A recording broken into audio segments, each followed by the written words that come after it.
Ano-ano nga ba ang 5 pinakamataas na statue sa mundo? Ating aalamin sa videong ito.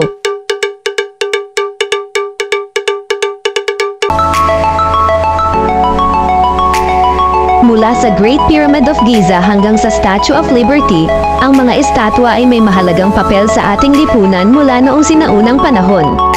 Nagkaroon sila ng maraming tungkulin, kumikilos bilang mga sagisag para sa mga pinuno ng mundo at mga biblical figures o paggunita sa mahahalagang sandali sa kasaysayan.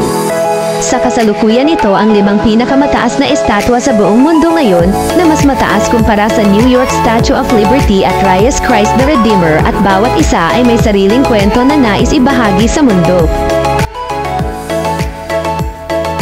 Number 5. Ushiko Daibutsu.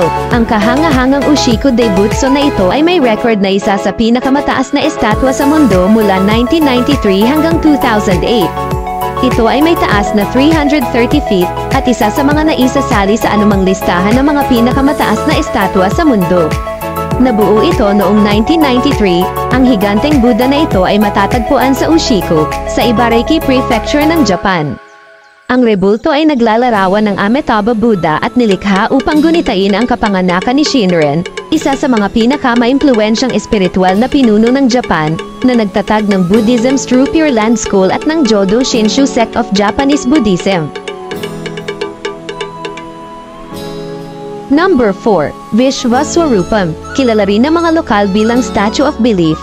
Ang Vishwaswarupam sa India ay may sukat na 348 talampakan ang taas, na ginagawa itong malapit na kalaban kay Laikyon Sekya Buddha na matatagpuan sa Myanmar.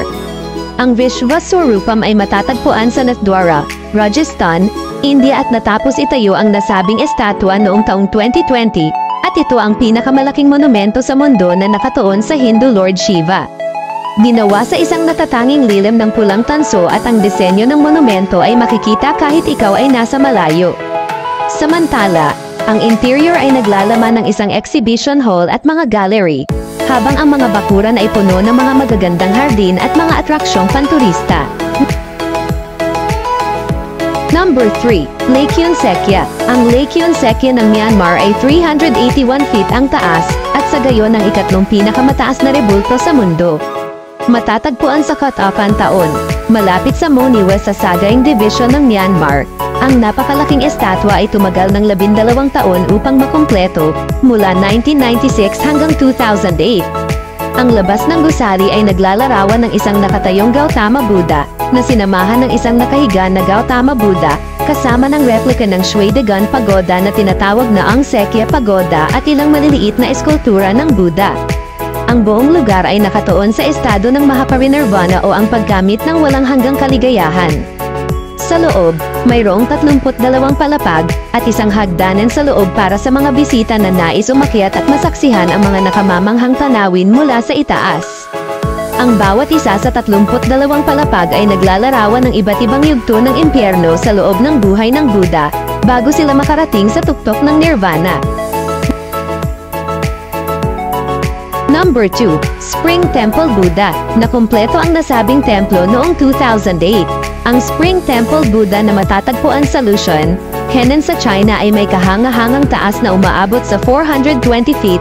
Ginagawa nitong Buddha kaya naman ito ang pangalawang pinakamataas na estatwa sa mundo.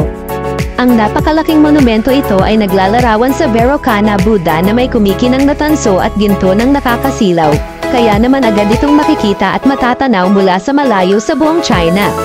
Kaya naman hindi nakakagulat na ang estatwang ito ay nagkakahalaga ng humigit kumulang $55 million. Ngunit mayroon itong makabuluhang kahulugan sa kasaysayan ng China dahil itinayo ito kasunod ng pagwasak ng mga Taliban sa Bamiyan Buddha. Matatagpuan ang estatwa sa gitna ng pedestal na hugis lotus na mayroong monasteryo sa loob na maaring gawing lugar ng pagsamba at isang kapansin-pansing monumento. Maraming turista ang dumadagsa sa Spring Temple Buddha Scenic Spot bawat taon upang masaksihan ang kahangahangang likhang templo. Number 1. Statue of Unity. Ang Statue of Unity ng India ay ang pinakamataas na rebulto sa mundo na may sukat na 597 feet. Makikita ito sa Narmada District ng Gujarat, India. Ang Statue of Unity ay itinayo upang gunitain ng Indian statesman at independence activist na si Sardar Vallabhbhai Patel, ang unang Deputy Prime Minister at Home Minister ng Independent India. Nakumpleto ang estatwa taong 2018 at ang nasabing rebulto ay inilabas sa publiko noong ika-143 anibersaryo ng kapanganakan ni Patel. At hanggang dyan na muna ang video nating ito. Hanggang sa susunod, bye-bye!